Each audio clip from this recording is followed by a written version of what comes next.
Hello बच्चों, welcome to the physics ज्ञान मुकेश नायक YouTube channel. और आज के इस लेक्चर में हम स्टार्ट करने जा रहे हैं अपने सीरीज का नेक्स्ट चैप्टर, जिसका नाम है डिजास्टर मैनेजमेंट, जो कि आपके पार्ट 2 के अंदर आता है, आखिरी चैप्टर है।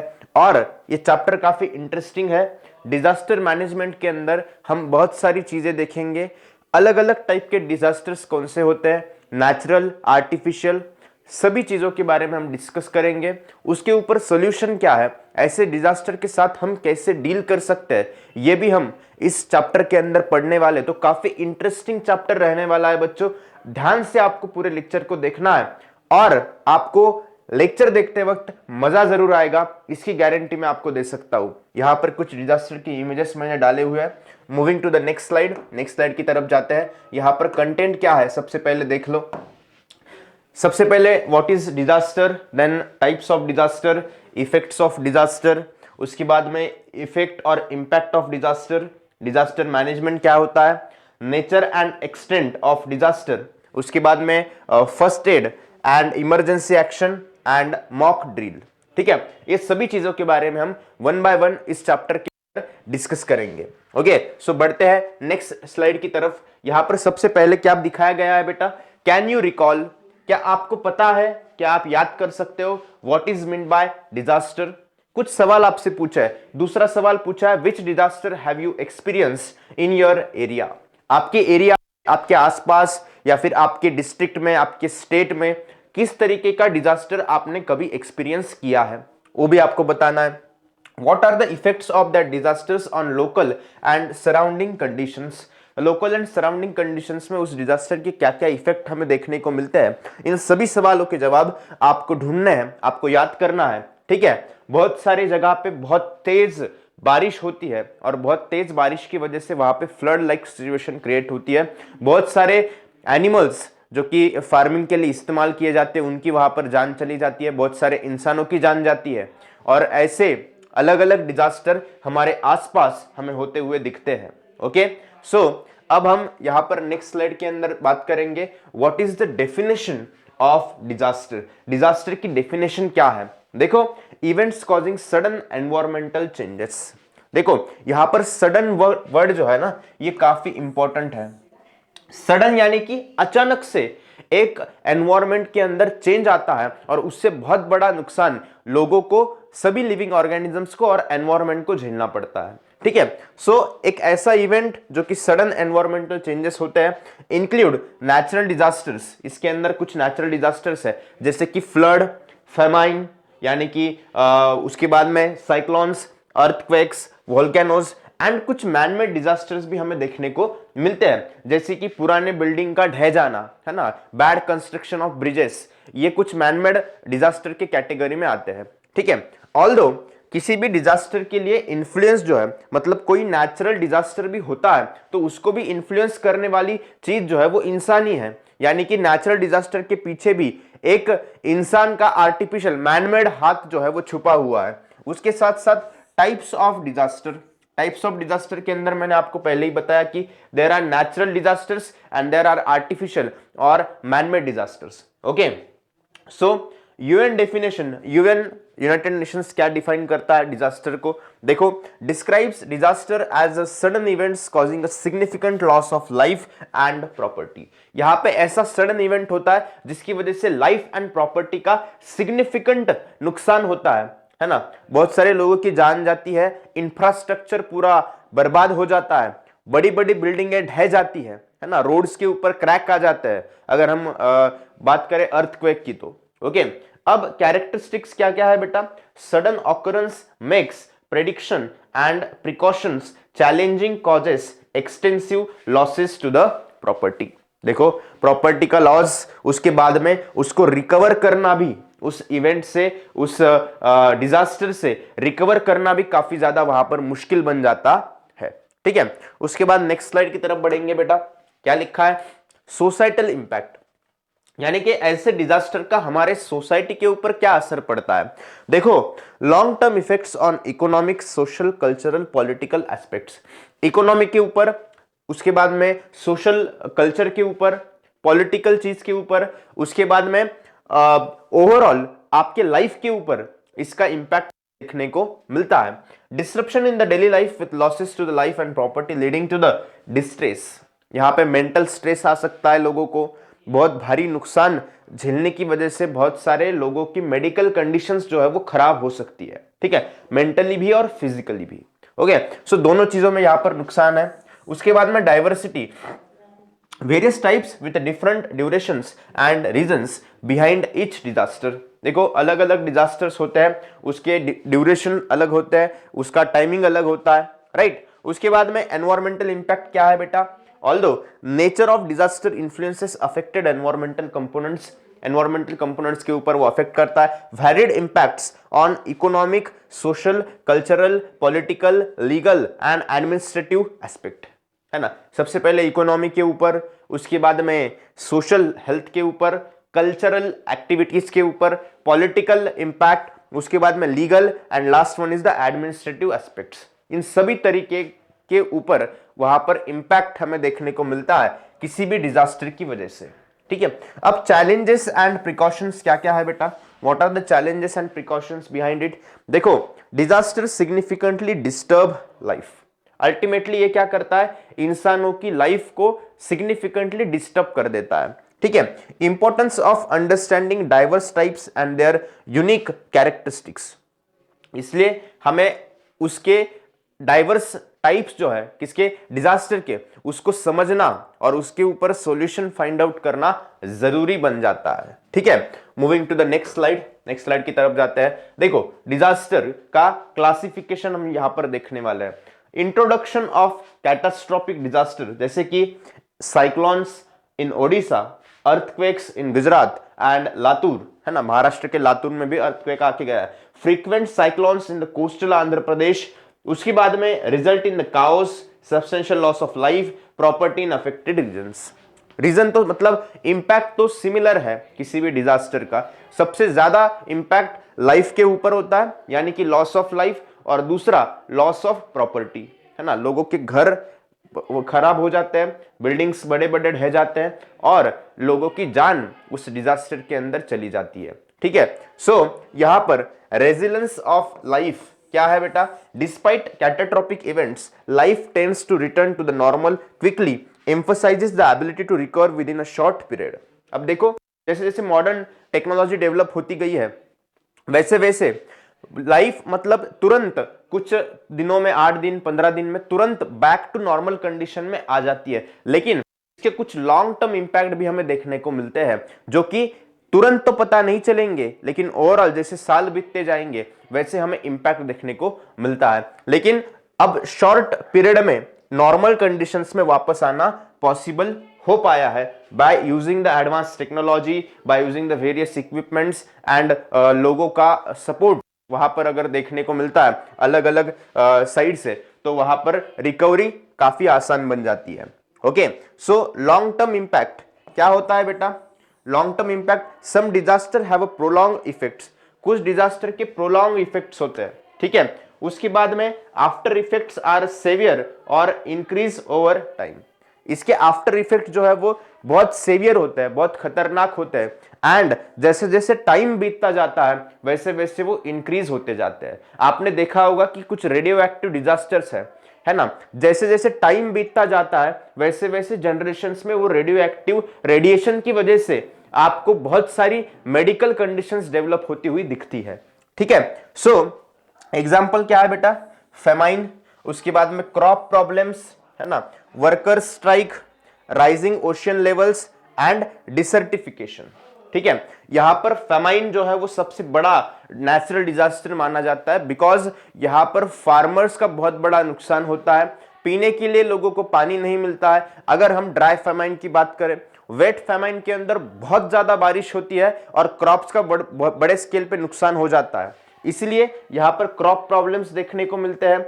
Worker strikes and rising ocean levels हमें देखने को मिलती है। उसके साथ में डिजर्टिफिकेशन, है ना, जहां पे पहले प्लांट्स थे अभी वो जमीन जो है वो दिन प्रतिदिन बंजर होती चली जा रही है और अल्टीमेटली उस जमीन पे फिर से कोई नया क्रॉप ग्रो करना पॉसिबल नहीं है, ठीक है। सो ये चीजें हमें कंसीडर करनी पड़ती है। उसके बाद moving to the next slide, next slide के अंदर अब हम क्या डिस्कस करेंगे बेटा, टाइप्स ऑफ डिजास्टर को डिस्कस करेंगे। ठीक है, अब टाइप्स ऑफ डिजास्टर के अंदर बेसिकली आपको तीन मेन पार्ट्स आपको देखने को मिलेंगे। इसके अंदर सबसे पहला है जियोफिजिकल, दूसरा है बायोलॉजिकल और तीसरा है मैनमेड, है ना। Geophysical, biological and manmade disasters हो। ओके, सो इसके अंदर जियोफिजिकल के अंदर भी दो टाइप्स आते हैं। सबसे पहला है जियोलॉजिकल एंड दूसरा है एटमॉस्फेरिक। देखो, जियोलॉजिकल के अंदर अर्थक्वेक जैसी चीज, उसके बाद में वोल्केनिक इरप्शन जैसी चीज, उसके बाद में सुनामी, लैंडस्लाइड जिसको हम मराठी में भूस्खलन बोलते हैं, मतलब कोई पहाड़ का बड़ा हिस्सा जब ढह जाता है और उसके नीचे लोगों की जान जाती है तो उस टाइप को, उस डिजास्टर को लैंडस्लाइड बोला जाता है। जरूरी नहीं कि हर बार लोगों की जान जाएगी, लेकिन अगर कोई सिविलियंस वहां से ट्रेवल कर रहे हैं उस रास्ते से और पहाड़ से अगर वो लैंड स्लाइड होके उसके ऊपर गिर जाती है तो वहां पे बहुत खतरनाक डिजास्टर हमें देखने को मिलता है। उसके साथ साथ लैंडफॉल, इरोजन, अल्कलाइजेशन एंड फ्लडिंग। अल्कलाइजेशन मतलब सॉइल के क्वालिटी में यहां पर डिफरेंस आता है। उसके बाद में फ्लडिंग, है ना, फ्लडिंग की वजह से भी बहुत बड़ा नुकसान हमें झेलना पड़ता है। ठीक है, उसके बाद में एटमॉस्फेरिक कौन सा है बेटा? देखो, हॉट एंड कोल्ड वेव्स, है ना, जिसको हम बोलते हैं कि हॉट वेव है। अब समर्स जब आते हैं तो कभी कभी बोला जाता है किसी कंट्री में, पिछले साल यूरोप में हॉट वेव आई थी, है ना, इतनी ज्यादा गर्मी पिछले 100 साल में वहां पर नहीं गिरी थी, है ना। उसके बाद में ठंड का मौसम है अभी, तो ठंड के मौसम में बहुत ज्यादा ठंडी जब पड़ जाती है ना, जिसके अंदर लोगों के जान जाने के चांसेस रहते हैं, उसको हम कोल्ड वेव बोलते हैं। ठीक है, उसके बाद में क्या है बेटा? स्नो स्टॉर्म्स, स्नोफॉल, साइक्लोन्स जैसी चीजें। उसके बाद में hail storm, drought, flood, meteoroid, sunspots etcetera. ठीक है, उसके बाद क्या है बेटा? Plant and animal. ये किस कैटेगरी में आते हैं, कौन से टाइप के अंदर आते हैं? बायोलॉजिकल डिजास्टर के अंदर आते हैं। दो टाइप है बायोलॉजिकल के अंदर, प्लांट एंड एनिमल। अब प्लांट के कुछ एग्जांपल्स देख लेते हैं। यहां पर forest fire and fungal disease spreading blister.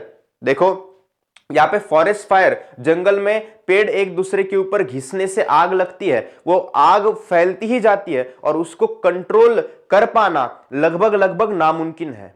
ठीक है, so that is the reason. उसके बाद में कुछ फंगल डिसीजेस जो स्प्रेड होते हैं प्लांट की वजह, प्लांट के ऊपर weed, aquatic carrot grass, common grass.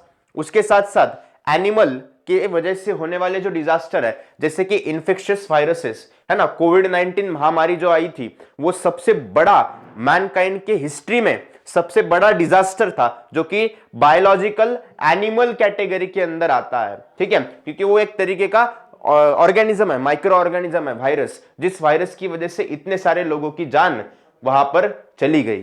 ठीक है, सो बैक्टीरिया जैसे कि कोलेरा, मलेरिया, हेपेटाइटिस, प्लेग, ये सब डिसीजेस जो है वो बैक्टीरिया की वजह से होते हैं। उसके साथ साथ इंसेक्ट्स की वजह से, मॉस्किटोज वगैरह, उनकी वजह से भी अलग अलग डिसीजेस होते हैं, उसमें भी लोगों की जान जाती है। Bite of poisonous animals. देखो, कुछ पॉइजनस एनिमल्स अगर आपको काट ले, जैसे कि स्नेक है ना, जैसे कि स्कॉर्पियन है, या ऐसे एनिमल्स अगर आपको काटते हैं तो उस कंडीशन में भी उसको डिजास्टर माना जाता है, जो कि बायोलॉजिकल और एनिमल कैटेगरी के अंदर आता है। ठीक है, सो इसके बाद में क्या है बेटा? Manmade disasters. क्या है? Manmade disasters. ठीक है, अब यहां पर अननोन एंड इंटरनेशनल, यहां पे दो कैटेगरी में इसको बांटा गया है, अननोन एंड इंटरनेशनल। अननोन के अंदर क्या है बेटा? पॉइजनस गैसेस है, उसके बाद में एटॉमिक टेस्ट है, अनप्लान्ड एक्शन, एक्सीडेंट है ना, कोई कंट्री किसी के साथ अगर लड़ाई कर रही है तो वो भी चीज उसके अंदर आती है। उसके बाद में पॉइजनस गैसेस रिलीज होते हैं फैक्ट्रीज से, वो। उसके बाद में कोई कंट्री अगर बिना दुनिया को बताए अगर वो एटॉमिक टेस्ट जैसी चीजें कर रही है तो वो भी एक अननोन कैटेगरी के अंदर आता है। उसके बाद में क्या है बेटा? इंटरनेशनल है। इंटरनेशनल के अंदर क्या आता है बेटा? वॉर, उसके बाद में फायर, बॉम्ब ब्लास्ट, है ना, आग लगना, वॉर होना किसी कंट्री के अंदर या फिर किसी कंट्री के बीच, दो कंट्रियों के बीच। उसके बाद में बॉम्ब ब्लास्ट जैसी चीजें। उसके बाद में फोर्स माइग्रेशन, मतलब जबरदस्ती किसी जगह से लोगों को दूसरी जगह पे जाने के लिए जब फोर्स किया जाता है तो उसको फोर्स माइग्रेशन बोला जाता है। टेररिज्म भी सबसे बड़ा इंटरनेशनल डिजास्टर माना जाता है, जिसकी वजह से लगभग 50% कंट्रीज जो है वो तंग आ चुकी है। ठीक है, उसके बाद में रेप्स एंड चाइल्ड लेबर जैसी चीजें भी हमें देखने को मिलती है। ये किस कैटेगरी में आता है बेटा? इंटरनेशनल कैटेगरी में आता है। और अगर आपके एग्जाम में आपको सवाल पूछा गया कि describe the types of disaster, तो आपको ये पूरा चार्ट ड्रॉ करना है, आपको इसके एग्जाम्पल याद रखने हैं। और ये दो चार चीज है, मतलब जियोलॉजिकल, बायोलॉजिकल और मैनमेड, इसके अंदर दो है, मतलब जियोफिजिकल के अंदर जियोलॉजिकल एंड एटमॉस्फेरिक है, बायोलॉजिकल के अंदर प्लांट एंड एनिमल है, मैनमेड के अंदर अननोन एंड इंटरनेशनल है। ठीक है, तो ये सभी चीजें आपको याद रखनी है और इस टाइप के क्वेश्चन आपको अच्छे मार्क्स दिला सकते हैं क्योंकि आप थोड़ा सा डिस्क्राइब करके इसमें लिख सकते हो। ठीक है, क्लियर है? अब हम देखेंगे इफेक्ट्स ऑफ डिजास्टर। क्या देखेंगे बेटा? Effects of disaster. देखो, इफेक्ट्स ऑफ डिजास्टर के अंदर सबसे पहला है अंडरस्टैंडिंग डिजास्टर इफेक्ट्स। इसके अंदर क्या है बेटा? ब्रिजेस कोलैप्स हो सकते हैं। ठीक है, कोस्टल विलेजेस में फ्लड आ सकता है। उसके बाद में food shortage occur during floods, flood के दौरान फूड शॉर्टेज हमें देखने को मिलती है। उसके बाद में earthquakes lead to house collapse and land cracks. Earthquake की वजह से बड़े बड़े बिल्डिंग्स, बड़े बड़े हाउसेस जो है वो कोलैप्स हो जाते हैं, जमीन को दरारें पड़ जाती है, रोड्स के अंदर भी क्रैक्स हमें देखने को मिलते हैं। उसके बाद में क्या है? Forest fires and droughts adversely affect the environment. Forest fire, drop जो है वो एनवायरमेंट को एडवर्सली अफेक्ट करते हैं। ठीक है, अब क्या देखेंगे हम? Nature of disasters. क्या देखेंगे? Nature of disaster. देखो, questions arise about the exact nature of disaster, consideration of changes in the nature before occurrence। देखो, यहां पर सबसे पहले डिजास्टर होने से पहले हमारे नेचर के अंदर क्या चेंजेस आ रहे हैं, इसको अगर पहले से ही अगर कैलकुलेट किया जाए तो वहां पे हमें पता चल सकता है कि कितना खतरनाक डिजास्टर आगे हो सकता है। Exploration of duration and aftermath of disaster effects. देखो, डिजास्टर इफेक्ट के आफ्टरमैथ कैलकुलेशन, कितने सीवियर डिजास्टर है, कितनी लोगों की जान जाने के चांसेस है, कैसे उसको रोका जा सकता है, उसको डिजास्टर होने के बाद उसके ऊपर क्या सॉल्यूशन फाइंड आउट करके जल्दी से जल्दी लोगों की लाइफ बैक टू नॉर्मल लाई जा सकती है, इन सभी चीजों के बारे में यहां पर डिस्कस किया जाता है। आ गई बात समझ में? क्लियर है? उसके बाद में क्या है बेटा? Economic impact. क्या है? Economic impact. देखो, disaster have a significant impact on the national economy. पूरे देश के इकोनॉमी के ऊपर डिजास्टर का सिग्निफिकेंट इंपैक्ट हमें देखने को मिलता है। उसके बाद में destruction of infrastructure like ports leads to long lasting economic effects. देखो, अब अर्थक्वेक जैसी चीज है ना, ऐसे कंडीशन में बड़े बड़े जो पोर्ट है, बड़े बड़े अगर फ्लड की कंडीशन है, सुनामी की कंडीशन है, तो बड़े बड़े जो बंदरगाह है, बड़े बड़े जो एयरपोर्ट है, उन सभी के अंदर वहां पे हमें डिस्ट्रक्शन देखने को मिलता है। और ऐसे कंडीशन में बहुत ज्यादा खर्चा करना पड़ता है उसको वापस बैक टू रिस्टोर करने में, फिर से रिस्टोर करने में। उसके बाद reconstruction expenses contribute to economic strength, है ना। ऐसे चीजों को रिकंस्ट्रक्ट करना जो एक्सपेंस है वो इकोनॉमी के ऊपर अल्टीमेटली स्ट्रेन डालता है ना, और देश को भारी नुकसान झेलना पड़ता है कोई भी डिजास्टर अगर होता है तो। ठीक है, आ गई बात समझ में? क्लियर है? नेक्स्ट स्लाइड की तरफ बढ़ना है। ओके, सो देखो यहां पर सोशल लीडरशिप इफेक्ट्स और दूसरा क्या है? Administrative challenges. देखो, डिजास्टर जब होता है तो वहां पर सोशल लीडरशिप इफेक्ट्स के बारे में हम डिस्कस करेंगे और एडमिनिस्ट्रेटिव चैलेंजेस क्या क्या आते हैं उसके बारे में भी डिस्कस करेंगे। देखो, weak local leadership causes confusion among citizens. देखो, लोकल लीडरशिप का स्ट्रांग होना बहुत जरूरी है। लोगों की यूनिटी उस वजह से बरकरार रहती है and affects participation in rescue and rehabilitation efforts, है ना। रेस्क्यू एंड रिहेबिलिटेशन एफर्ट्स के अंदर लोगों का पार्टिसिपेशन होना जरूरी है, लोगों को एक साथ आकर काम करना जरूरी है, तब जाके जान बचाई जा सकती है, नुकसान को कम से कम किया जा सकता है। ठीक है, उसके बाद क्या है बेटा? Administrative challenges arise during disasters. Disaster के दौरान एडमिनिस्ट्रेटिव चैलेंजेस हमें देखने को मिलते हैं। बहुत सारा मैनेजमेंट, बहुत सारी मैन पावर वहां पर खर्च करनी पड़ती है उस चीज को, उस सिचुएशन को मैनेज करने के लिए। ठीक है, अब एडमिनिस्ट्रेटिव चैलेंजेस क्या है बेटा, इसको भी 3 पॉइंट में डिस्कस कर लेते हैं। Disaster impact on local governing bodies affects response efficiency. देखो जो गवर्निंग बॉडीज है उनकी इफिशियंसी इतनी नहीं रहती कि किसी भी डिजास्टर के साथ इजीली वो डील कर पाए, इसलिए इफिशियंसी लूज होती है। उसके बाद में related departments struggle to address disaster related problems. देखो वहां पर जो इस पर्टिकुलर डिजास्टर से रिलेटेड डिपार्टमेंट है वो ऐसे डिजास्टर रिलेटेड प्रॉब्लम्स को एड्रेस करने में स्ट्रगल महसूस करता है, उनको परेशानी होती है, तुरंत प्रॉब्लम सॉल्व करने में उनको दिक्कत आती है।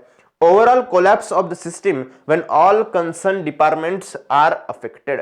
अगर पूरे डिपार्टमेंट एक दूसरे के ऊपर डिपेंडेंट रहते हैं और अगर इसमें से कोई एक डिपार्टमेंट अफेक्ट हो जाता है तो ओवरऑल जो पूरी सिस्टम है वो कोलैप्स होने के चांसेस यहां पर सबसे ज्यादा रहते हैं। ठीक है, बात क्लियर है बेटा, यस और नो? ओके, देखो अब क्या है इफेक्ट्स ऑफ डिजास्टर। क्या है इफेक्ट्स ऑफ डिजास्टर? देखो यहां पर सबसे पहला क्या है, मेडिकल कंडीशंस, यहां पर इंजरीज होती है, इमोशनल एंड मेंटल स्ट्रेस आता है, उसके बाद में इंक्रीज इन एपिडेमिक्स, डिसीजेस बढ़ते हैं एंड विक्टिम्स की डेथ होती है ना, ये मेडिकल इफेक्ट है डिजास्टर का। उसके बाद में पॉलिटिकल इनस्टेबिलिटी यहां पर आती है ना, लिख देता हूं मैं, पॉलिटिकल इनस्टेबिलिटी यहां पर देखने को मिलती है। ठीक है, एडमिनिस्ट्रेटिव चैलेंजेस फेस करने पड़ते हैं। उसके बाद में administrative professional stress on workers, collapsing of transport system, shortage of facilities. Workers के ऊपर स्ट्रेस आता है, ट्रांसपोर्ट सिस्टम जो है वो कोलैप्स हो जाती है एंड ओवरऑल पूरे सिस्टम के ऊपर लोड बढ़ जाता है। ठीक है, उसके बाद में क्या है बेटा, एनवायरमेंटल। देखो पार्शियल और complete collapsing of buildings, drawing out of water sources, है ना, पानी के सोर्सेस कम हो जाना, पूरा सिस्टम कोलैप्स होना। उसके बाद में कंटेमिनेशन ऑफ वाटर, वाटर के अंदर बहुत खराब खराब चीजें मिक्स हो जाना, उसको हम कंटेमिनेशन बोलते हैं। Stinky pollution of environment due to decomposing corpses of humans and other animals. देखो पूरा एनवायरनमेंट जो है वो ऐसे टाइप के डिजास्टर से पोल्यूट हो जाता है और अल्टीमेटली वो हमारे फूड चेन के अंदर एंटर करता है और वहां पर हमें लाइफ के ऊपर, लिविंग ऑर्गेनिज्म के ऊपर इंपैक्ट देखने को मिलता है। अब सोशल क्या है बेटा, देखो बेसिकली लोगों की मेंटेलिटी अगर खराब हो जाती है डिजास्टर की वजह से तो सोशली लोग वीक हो जाते हैं, यानी कि उनकी सोशल हेल्थ जो है वो थोड़ी सी डाउन हो जाती है। उसके बाद में क्या है इकोनॉमिक, जैसे कि sudden increase in the fund expenditure, shortage of fund for development for of other sectors, decrease in the productivity. देखो अब ऐसे डिजास्टर के साथ डील करने के लिए गवर्नमेंट को इंस्टेंटली बहुत सारे फंड्स की, बहुत सारे पैसों की जरूरत पड़ती है और उस वजह से वो पैसा जो है डिजास्टर में खर्च हो रहा है वो एक्चुअल में डेवलपमेंट के कामों के लिए खर्च होना चाहिए था, लेकिन डेवलपमेंट की जगह पे डिजास्टर में उसको खर्च करना पड़ता है तो अल्टीमेटली देश के ऊपर उसका इंपैक्ट होता है और प्रोडक्टिविटी जो है वो डिक्रीज होती है। आ गई बात समझ में? क्लियर है? ओके, इफेक्ट्स ऑफ डिजास्टर समझ में आ गया बेटा? यस और नो? यस और नो कमेंट सेक्शन में बताओ। ठीक है, अब nature and scope of disaster क्या है बेटा? Nature and scope of disaster. देखो taking into consideration the scope of disaster, some of the important facts must be thought over as follows। देखो स्कोप ऑफ डिजास्टर को consider करने के बाद कुछ इंपॉर्टेंट फैक्ट्स को हमें कंसिडर करना पड़ेगा, जैसे कि सबसे पहले प्री डिजास्टर फेज रहता है। ठीक है, मतलब डिजास्टर होने से पहले का वक्त। उसके बाद में वार्निंग फेज, गवर्नमेंट के द्वारा एक वार्निंग इशू की जाती है कि ऐसा डिसीज, ऐसा डिजास्टर हो सकता है। उसके बाद में क्या है बेटा? Emergency phase. क्या है? Emergency phase. ठीक है, एक्चुअल डिजास्टर जब हो रहा होता है तो वो इमरजेंसी होती है। उसके बाद में क्या है? रिहैबिलिटेशन फेज, है ना, मतलब लोगों को जल्द से जल्द दूसरी जगह पे शिफ्ट करके लोगों की जान कैसे बचाई जा सकती है इसके ऊपर जब काम किया जाता है तो उसको रिहैबिलिटेशन फेज बोलते हैं। उसके बाद रिकवरी फेज। रिकवरी फेज जो है वो मतलब बैक टू नॉर्मल कंडीशन में आने के लिए चीजें की जाती है, लोगों के ऊपर इलाज किया जाता है। और last one is the reconstruction phase, मतलब जो भी लॉस ऑफ प्रॉपर्टी हुआ है, इंफ्रास्ट्रक्चर का जितना भी लॉस हुआ है उसको रिकंस्ट्रक्ट किया जाता है इस फेज के अंदर, है ना। तो लगभग 6 फेजेस में कोई भी डिजास्टर को हम डिवाइड करके देख सकते हैं और उसके ऊपर सॉल्यूशन फाइंड आउट कर सकते हैं। आ गई बात समझ में? क्लियर है सभी चीजें? यस और नो? यस और नो? ओके, क्लियर है? ओके तो इसके अंदर सबसे पहला पॉइंट है आज के लेक्चर का कि ग्लोबल इंपैक्ट डिजास्टर्स चैलेंजेस, मतलब पूरी दुनिया के ऊपर कोई भी डिजास्टर का क्या इंपैक्ट होता है और कौन से चैलेंजेस फेस करने पड़ते हैं। सबसे पहला पॉइंट, एक इमरजेंसी फेज रहता है इसके अंदर। Quick actions in this phase are crucial for saving lives. Emergency phase यानी कि डिजास्टर जस्ट हुआ है और उस फेज में लोगों की जान बचाना बहुत ज्यादा इंपॉर्टेंट बन जाता है। उसके बाद क्या है, activities include search and rescue, medical assistance, first aid, communication, restoration and evacuation. देखो यहां पर सबसे पहले लोगों को फाइंड आउट करके उनको रेस्क्यू किया जाता है, जल्द से जल्द उनको मेडिकल हेल्प पहुंचाई जाती है। कम्युनिकेशन ब्रेकडाउन अगर हुआ है तो उसको रिस्टोर करने की कोशिश की जाती है एंड उसके बाद जो इमरजेंसी में पेशेंट है उनको फर्स्ट एड भी प्रोवाइड किया जाता है। देखो नेक्स्ट क्या है बेटा, ट्रांजिशनल फेज। ओके, एक पॉइंट रह गया, the severity of the disaster is assessed during this phase. इस फेज के दौरान डिजास्टर की सेवेरिटी को असेस किया जाता है, यानी कि कितना खतरनाक डिजास्टर हुआ है इसको यहां पर नापा जाता है। उसके बाद क्या है बेटा, ट्रांजिशनल फेज। क्या है?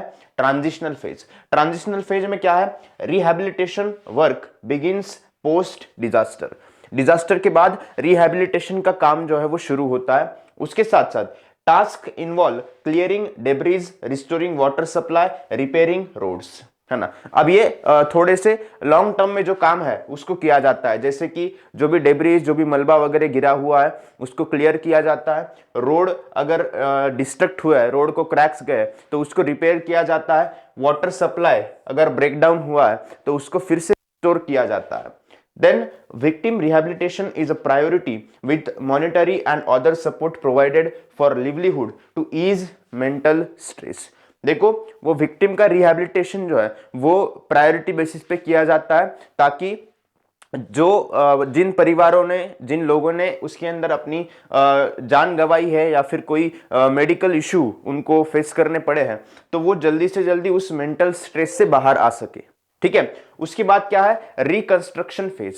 रिकंस्ट्रक्शन फेज के अंदर highly complex phase following the transitional phase.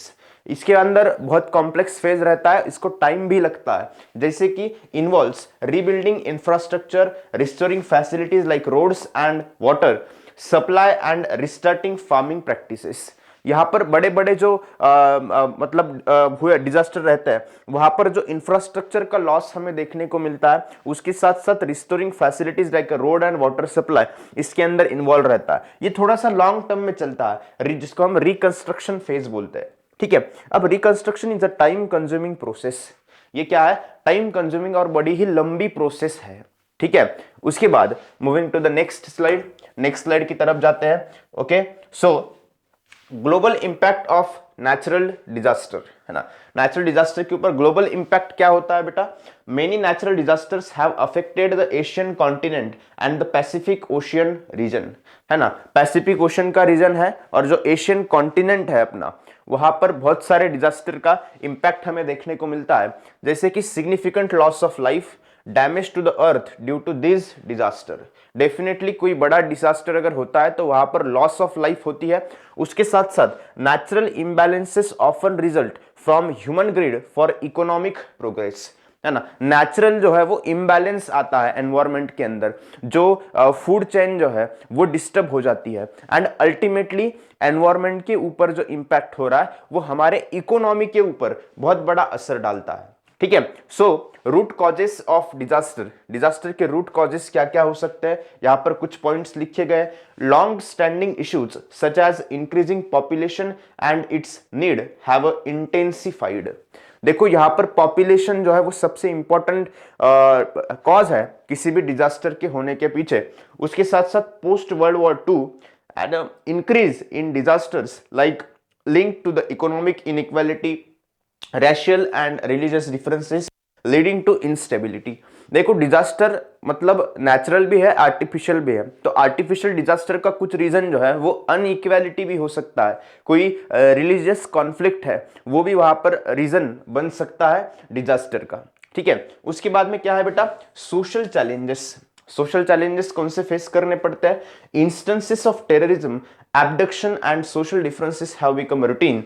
Conditions of instability arises from the economic inequality and geopolitical tensions. देखो यहाँ पर टेररिज्म जो है वो सबसे बड़ा डिजास्टर है जो कि अभी हर कंट्री को एक रूटीन सा बन गया है ना, और उसके वजह से भी बहुत ज्यादा वहां पर मैन पावर, बहुत ज्यादा पैसा वहां पर खर्च होता है. ठीक है, उसके साथ साथ जियोपॉलिटिकल जो टेंशन्स है, यानी कि कंट्रीज के आपस में जो झगड़े हैं, उन झगड़ों की वजह से भी यहाँ पर डिजास्टर जो है वो हमें देखने को मिलता है. ऐसे सोशल चैलेंजेस फेस करने पड़ते हैं. Then chemical production disparities. देखो, developed countries restrict harmful chemical production and use. देखो, डेवलप्ड कंट्री जो है वो हार्मफुल केमिकल प्रोडक्शन का इस्तेमाल एंड उसका प्रोडक्शन, ये दोनों पे रेस्ट्रिक्शन लगाती है. Developing and poor countries however में engage in the production of dangerous chemicals posing risk to humanity. देखो, डेवलपिंग एंड पुअर कंट्री जो है वो ऐसे केमिकल्स को प्रोड्यूस करती है ताकि थोड़ा बहुत उनको पैसा मिल सके, लेकिन अल्टीमेटली वो ह्यूमैनिटी के ऊपर असर डालता है बुरा. Okay, so moving to the next slide. Next slide की तरफ जाते हैं. डू यू नो, क्या है बेटा डू यू नो में? देखो, मैं रीड कर लेता हूं. इन 2014 there had been a huge landslide in the village Malin, taluka Ambegaon, district Pune. Ambegaon Pune district के अंदर अंबेगांव जो तालुका है, वहां पर मालिन नाम का एक गांव है, वहां पर बहुत बड़ा लैंडस्लाइड हुआ था 2014 के अंदर.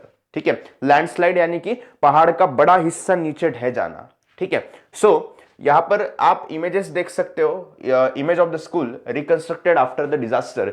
डिजास्टर की वजह से जो इमेज जो है यहां पर दिख रही है आपको, ये स्कूल पूरा डिस्ट्रक्ट हो चुका है और उसको बाद में फिर से रिकंस्ट्रक्ट करके ऐसा बनाया गया. Okay, so you can see the difference in between this two images. Okay, so moving to the next slide. Next slide की तरफ बढ़ते हैं बेटा. देखो क्या लिखा हुआ है, ग्लोबल सेफ्टी डिजास्टर रेडीनेस. क्या लिखा है? Global safety and disaster readiness. सबसे पहला क्या है बेटा? Atomic energy plant risk. क्या है? Atomic energy plant risk. देखो, I will just reduce the brightness. Okay, so atomic energy plant risk के अंदर Chernobyl incident highlighted global risk increasing potential for radiation leaks. Chernobyl का जो disaster हुआ था radio active radiation की वजह से, तो वो पूरे दुनिया को ये सिखाता है कि ये रेडिएशन का जो रिस्क है ये बढ़ता जा रहा है जैसे जैसे हम nuclear power plants, atomic energy, atomic weapons की तरफ शिफ्ट हो रहे हैं. उसके बाद में global disaster management significance crucial for addressing atomic energy and other disaster, foremost need for ensuring citizen safety. देखो, यहां पर सिटीजन्स की सेफ्टी जो है वो सबसे इंपॉर्टेंट रोल प्ले करती है. चाहे आप कितना भी तरक्की कर लो, चाहे कितना भी इकोनॉमी को बढ़ावा दे दो, कितना भी पैसा अगर देश में ले आओ, लेकिन सिटीजन्स अगर सेफ नहीं है ऐसे पोटेंशियल हजार्डस चीजों की वजह से, तो अल्टीमेटली वो नुकसानदायक है हमारे सोसाइटी के लिए. ठीक है, अब यहां पर सिटीजन एनवायरमेंट भी एक बहुत बड़ा रोल प्ले करता है. ठीक है, देखो, direct citizen participation is essential. किसी भी डिजास्टर मैनेजमेंट के अंदर सिटीजन्स का डायरेक्ट पार्टिसिपेशन जो है वो बहुत ज्यादा जरूरी बन जाता है. इनहांसेस ओवरऑल डिजास्टर मैनेजमेंट इफेक्टिवनेस. वो ओवरऑल डिजास्टर मैनेजमेंट इफेक्टिवनेस को इनहांस करता है. ठीक है, आ गई बात समझ में? ओके, सो अब क्या है बेटा? Adaptable strategies. क्या है? Adaptable strategies. इसके अंदर क्या है? Schemes should adapt to location, time and nature, flexible and not restricted to a specific period. देखो, यहां पर डिजास्टर को मैनेज करने के लिए अलग अलग स्कीम्स को अडॉप्ट किया जाना चाहिए. उसके साथ साथ ये जो स्कीम है ये मतलब कंटिन्यूअसली इंप्रूव होती जानी चाहिए विथ रिस्पेक्ट टू टाइम, जैसे जैसे टेक्नोलॉजी आगे बढ़ रही है. Then universal overcoming of disaster. Disaster की यूनिवर्सल ओवरकमिंग क्या है बेटा? एक जस्ट देख लेते हैं. Goal is to overcome and mitigate impacts. किसी भी डिजास्टर से बाहर निकलना है और उसके इंपैक्ट को कम से कम रखना है. Disaster management involves to address diverse challenges. देखो, डिजास्टर मैनेजमेंट के अंदर बहुत ज्यादा तरीके के चैलेंजेस हमें देखने को मिलते हैं, उसको एड्रेस करना भी आपको आना चाहिए. ठीक है, बात समझ में आ गई? क्लियर है? यस और no? Okay, moving to the next slide. अब एक्चुअल में डिजास्टर मैनेजमेंट किस तरीके का होता है इसको हम देखने की कोशिश करेंगे। ठीक है, सबसे पहला क्या है बेटा, नेचर ऑफ डिजास्टर। क्या है? Nature of disaster.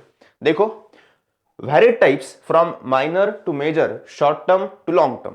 देखो, डिजास्टर के अंदर 3 तरीके के टाइप्स हमें देखने को मिलते हैं। सबसे पहला बहुत मेजर, बहुत खतरनाक हादसा, डिजास्टर। उसके बाद में short term and long term, है ना, फेमाइन जैसी चीजें जो है वो लॉन्ग टर्म है। बहुत ज्यादा बारिश हो रही है, फ्लड है, तो वो शॉर्ट टर्म है ना। और अर्थक्वेक वगैरह आ गया तो वो क्या है, मेजर डिजास्टर की कैटेगरी में आता है। ठीक है, so effective management is essential for overcoming them.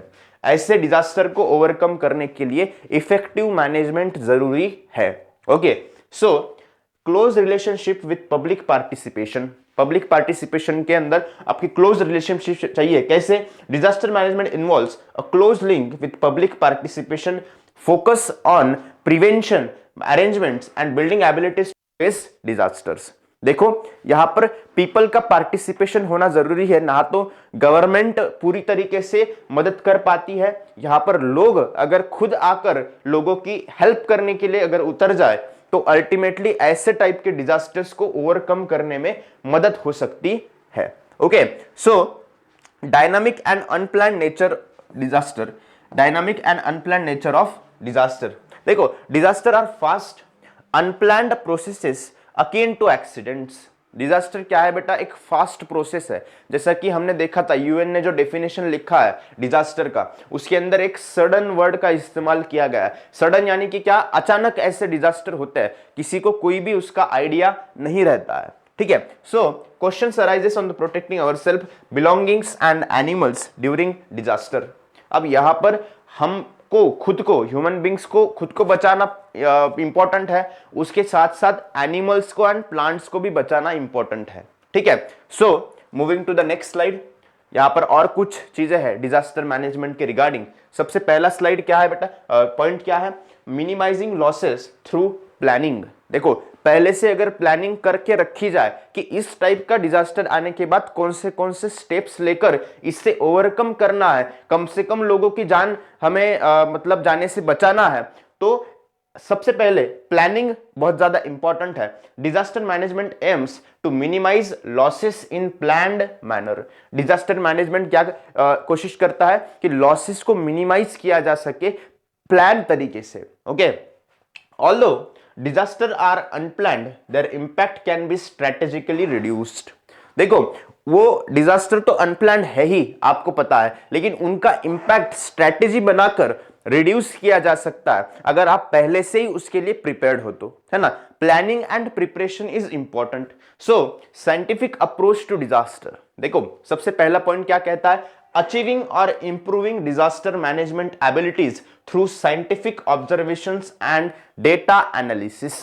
देखो, यहां पर scientific observations and data analysis दो वर्ड काफी इंपॉर्टेंट बन जाते हैं जब भी किसी डिजास्टर को मैनेज करने की बात आती है। देखो, आपको पता है कि किसी भी, अगर आपने कभी स्टॉक मार्केट के बारे में थोड़ा बहुत पढ़ा है तो पिछले ग्राफ से हम ये पता लगाते हैं कि आगे वो स्टॉक किस तरीके के हाइट को छुएगा। ठीक है, मतलब पिछले ग्राफ से हम ये पता लगाते हैं कि वो स्टॉक कहां तक जाएगा। तो ऐसे ही यहां पर साइंटिफिक ऑब्जर्वेशंस किए जाते हैं। सबसे पहले साइंटिफिकली डेटा को स्टडी किया जाता है, कैसे इंपैक्ट हो सकता है, कितनी सेवेरिटी डिजास्टर हो सकता है, इसका पूरा डेटा निकाला जाता है और उस डेटा का एनालिसिस होता है। हिस्ट्री में ऐसे इवेंट्स कब हुए हैं, ऐसे इवेंट्स होने के बाद कितने लोगों की जान गई है, मेडिकल इमरजेंसी हेल्प किस तरीके से उनको पहुंचाई गई है ना, रेस्क्यू कैसे किया गया है लोगों को। तो ये सभी चीजों को एनालाइज करके फिर प्रॉपर मैनेजमेंट वहां पर होता है। ठीक है, so scientific observations and data analysis. आपको एग्जाम में क्वेश्चन आ सकता है कि write down some points on disaster management, है ना, या फिर how the disaster can be managed, ऐसा क्वेश्चन आ सकता है, how disaster can be manage. तो अभी ये सभी पॉइंट्स आपको one by one, point by point लिखने हैं आपके पेपर में। ठीक है, so action plans include preventive measures, rehabilitation and reconstruction. देखो यहां पर प्रिवेंटिव मेजर्स में एक्शन प्लान आपके पास होना जरूरी है कि ऐसा डिजास्टर अगर होता है तो क्या करना है ना। उसके अंदर रिहैबिलिटेशन है, रिकंस्ट्रक्शन है, इमरजेंसी मेडिकल हेल्प है, एम्बुलेंस सर्विस है, फायर सर्विस है, बहुत सारी चीजें उसके अंदर इन्वॉल्व है। ठीक है, to parts of disaster management. Disaster management के दो पार्ट है। सबसे पहला क्या है बेटा, preparation and execution of action plans, है ना। एक्शन प्लान का प्रिपरेशन एंड एग्जीक्यूशन। अब divided into preventive measures, rehabilitation and reconstruction aspects. देखो सबसे पहले क्या है, प्रिपरेशन, और दूसरा क्या है, प्रिवेंशन, है ना। प्रिपरेशन और प्रिवेंशन, ये दो चीजें जो है वो काफी ज्यादा इंपॉर्टेंट बन जाती है किसी भी डिजास्टर को मैनेज करने के लिए। आ गई बात समझ में, क्लियर है, यस और no? Okay, so moving to the next slide. Objectives of disaster management. Disaster management क्यों किया जाता है ना, क्या ऑब्जेक्टिव्स है सामने। सबसे पहला है safeguarding lives and ensuring swift evacuation during calamities. देखो लाइव्स को सबसे पहले सुरक्षित करना है, जितना हो सके उतना लोगों को बचाना है, एंड जो उसके अंदर फंसे हैं उनको वहां से बाहर निकलना है। ओके, उसके बाद supplying essential goods to mitigate the impact on affected communities. देखो जो लोग वहां पर फंसे हुए हैं, फ्लड में कोई फंसा है, कोई अर्थक्वेक के मलबे के अंदर है, कोई वो मजदूर का हादसा हुआ था पहले, तो टनल के अंदर वो मजदूर फंसे हुए थे, तो उनको इसेंशियल चीजें जैसे कि फूड पैकेट्स, वाटर बॉटल्स, ऐसी इसेंशियल चीजें उनको सप्लाई करना, ये भी एक ऑब्जेक्टिव है। उसके बाद में facilitating reconciliation for restoring normalcy in disaster affected regions. वहां पे जितना हो सके उतना जल्दी वहां पर नॉर्मेलिटी क्रिएट करने की कोशिश की जानी चाहिए। Then providing support and rehabilitation for victims of disaster. देखो डिजास्टर के जो विक्टिम्स है, जिनको एक्चुअली कुछ लॉसेस हुए हैं, जिनका कोई वहां पर किसी ने जान गंवाई है, किसी को सीरियस मेडिकल इंजरी हो गई है, तो उनको सबसे पहले रिहैबिलिटेट करना इंपॉर्टेंट है। Then implementing protective measures to prevent future disasters and reducing their impact. देखो प्रोटेक्टिव मेजर्स इंप्लीमेंट करना है, ठीक है। पहले क्या देखा था हमने, प्रिपरेशन एंड प्रिवेंशन देखा था, ठीक है। अब यहां पर प्रोटेक्टिव मेजर है ना, तीन पीस को आपको ध्यान में रखना है। सबसे पहला क्या है बेटा, क्या है, प्रिपरेशन, है ना। उसके बाद में क्या है बेटा, पी, प्रिवेंशन, है ना। और यहां पर पी क्या कहता है, देखो इस पॉइंट में इंप्लीमेंटिंग प्रोटेक्टिव मेजर्स, यहां पर पी क्या कहता है, प्रोटेक्टिव, है ना। तो ये बात है, ठीक है। ये तीन पीस को आपको याद रखना है डिजास्टर मैनेजमेंट के अंदर। फ्यूचर में जो डिजास्टर हो सकते हैं उसका इंपैक्ट रिड्यूस करने के लिए यहां पर कुछ प्रिवेंटिव एंड प्रोटेक्टिव मेजर्स को लिया जाना जरूरी है, ठीक है। बात क्लियर है, यस और no? Okay, moving to the next slide. देखो नेक्स्ट स्लाइड की तरफ बढ़ते हैं। क्या लिखा है बेटा, देखो two parts of disaster management. किसी भी डिजास्टर मैनेजमेंट के दो हिस्से होते हैं। सबसे पहला हिस्सा प्री डिजास्टर मैनेजमेंट और दूसरा हिस्सा पोस्ट डिजास्टर मैनेजमेंट, ठीक है। अब प्री डिजास्टर मैनेजमेंट यानी कि क्या है कि डिजास्टर होने से पहले की बात है, ठीक है। पोस्ट डिजास्टर यानी कि क्या है कि डिजास्टर होने के बाद की बात है, ठीक है। सो सबसे पहले देखेंगे, this includes the complete preparation and planning to face any type of disaster for that purpose. देखो प्री डिजास्टर मैनेजमेंट के अंदर क्या रहता है, कंप्लीट प्रिपरेशन एंड प्लानिंग रहता है कि उस डिजास्टर को कैसे कम से कम इंपैक्ट के साथ होने दिया जाए। उसके बाद identifying the pro disaster areas. देखो मैप बनाया जाता है साइंटिस्ट के द्वारा, डॉक्टर एक्सपर्ट्स के द्वारा, और उस मैप के अंदर प्रो डिजास्टर एरियाज को आइडेंटिफाई किया जाता है, यानी कि कहां पर कौन सी जगह पर ज्यादा चांसेस है कि वो डिजास्टर हो सकता है, ठीक है। उसके बाद collecting the information about intensity of disaster and probable sites of disaster through predictive intensity maps and hazard maps respectively. So यहां पर जहां पर सबसे ज्यादा आपको डिजास्टर होने के चांसेस दिख रहे हैं वहां पर वो मार्किंग की जाती है। Then getting special training for disaster management, देखो डिजास्टर मैनेजमेंट के लिए एक फोर्स तैयार की जाती है जिनको स्पेशल ट्रेनिंग रहती है कि ऐसे समय में क्या करना है और किस तरीके से लोगों की हेल्प करना है। Then increasing awareness about disaster management among the general public through training programs, mass media and etc. देखो यहां पर लोगों के अंदर डिजास्टर मैनेजमेंट के बारे में अवेयरनेस इंक्रीज करना भी बहुत ज्यादा जरूरी है। अब अवेयरनेस कैसे इंक्रीज करेंगे, यहां पर मास मीडिया का सहारा लिया जाता है, उसके बाद में अलग अलग ट्रेनिंग प्रोग्राम्स को एग्जीक्यूट किया जाता है एंड उसके बाद हम एंटर करते हैं पोस्ट डिजास्टर मैनेजमेंट के अंदर। किसके अंदर एंटर करते हैं बेटा? पोस्ट डिजास्टर मैनेजमेंट के अंदर। इसके अंदर सबसे पहली चीज क्या है? Providing all types of necessary help to victims of disaster. जिनको भी ये डिजास्टर का इंपैक्ट झेलना पड़ा है, जिनको भी सीरियस मेडिकल इंजरी हो रही है, जिनके भी घर में कोई अगर जान गंवाई है, तो वैसे लोगों को सबसे पहले इमरजेंसी एंड नेसेसरी हेल्प पहुंचाई जाती है। पोस्ट डिजास्टर मैनेजमेंट की बात कर रहे हैं हम, मतलब डिजास्टर होने के बाद की बात कर रहे हैं, ठीक है। उसके बाद में क्या है बेटा? Participation of preferably local peoples saved from the disaster in arranging the help to victims. देखो यहां पर लोकल पीपल का पार्टिसिपेशन बहुत ज्यादा जरूरी है, जैसे कि मैंने पहले ही आपको कुछ पॉइंट्स में वो बता दिया है। Then quick establishment of help center, different types of disasters need different types of control centers. यहां पर क्विकली, जैसे आपने कोविड-19 को जो सबसे बड़ा डिजास्टर था, वहां पर देखा होगा कि बहुत कम समय में जो कोविड-19 के क्वारंटाइन सेंटर है उसको डेवलप किया गया। लगभग 50-100 बेड के वो सेंटर्स को डेवलप किया गया काफी कम समय में, है ना। तो ऐसे अलग अलग डिजास्टर को कंट्रोल सेंटर्स या फिर वो जो क्वारंटाइन सेंटर है वो अलग तरीके से बनाने पड़ते हैं। Then quick establishment of help center, different types of disasters need different types of control center, categorization of the help material received from control center, delivering the material to the victims, continuous review of the help। देखो यहां पर victims को, जो लोग उसमें फंसे हैं, उनको जो मटेरियल प्रोवाइड किया जाता है उसका भी कैटेगराइजेशन होता है और कंटिन्यूअसली उनको वो इसेंशियल चीजें जो है जैसे खाना और पानी है उसको डिलीवर करने की यहां पर कोशिश की जाती है। Then being always prepared for disaster rescue. देखो हमेशा प्रिपरेशन चाहिए डिजास्टर में फंसे हुए लोगों को रेस्क्यू करने का। आ गई बात समझ में? क्लियर है बेटा? यस और नो? ओके, काफी इंटरेस्टिंग, काफी मजेदार चैप्टर है, इसको समझना है क्योंकि एक्चुअल में ऐसे डिजास्टर्स कभी हमें भी अनफॉर्चुनेटली फेस करने पड़ सकते हैं। Okay, so moving to the next slide की तरफ बढ़ते हैं। देखो main aspects of disaster management cycle. Disaster management cycle के कुछ मेन एस्पेक्ट्स यहां पर हम डिस्कस करेंगे। इसके अंदर सबसे पहला क्या है बेटा? प्रिपरेशन। क्या है? प्रिपरेशन, यानी कि सबसे पहले प्रिपेयर करना है। Plan is prepare to minimise the destruction in any disaster if occurs.